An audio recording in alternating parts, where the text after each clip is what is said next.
পবিত্র ঈদ উল আজহা উপলক্ষে সংযুক্ত আরব আমিরাতে ঈদের নামাজের সময়সূচি ঘোষণা করা হয়েছে।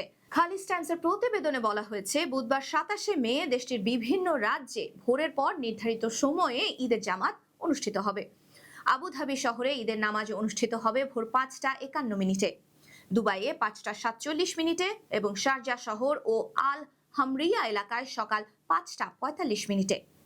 এছাড়া খোরফাক্কান, কালবা ও দিব্বা আল হিসনে 5:42 এবং আল দাইদ, আল বাতে, মোলেইয়া ও আল মাদামে 5:44 নামাজ আদায় করা হবে। আসমানেও শারজাহর কাছাকাছি সময়ে ঈদের জামাত অনুষ্ঠিত হওয়ার কথা জানিয়েছে সংশ্লিষ্ট কর্তৃপক্ষ। প্রতিবেদনে আরও বলা হয়েছে, ঈদ উল আজহা উপলক্ষে দেশ জুড়ে বিশেষ প্রস্তুতি নেওয়া হয়েছে এবং মসজিদ ও ঈদগাহগুলোতে মুসল্লিদের সুবিধার্থে অতিরিক্ত ব্যবস্থা রাখা হয়েছে। কর্তৃপক্ষ মুসল্লিদের নির্ধারিত সময়ের আগেই নামাজের স্থানে পৌঁছানোর আহ্বান জানিয়েছে, যাতে ভিড় এবং যানজট এড়ানো যায়। একই সঙ্গে পরিবার পরিজন ও সমাজের সবার সঙ্গে ঈদের আনন্দ ভাগাভাগি করে নেয়ার আহ্বানও জানানো হয়েছে।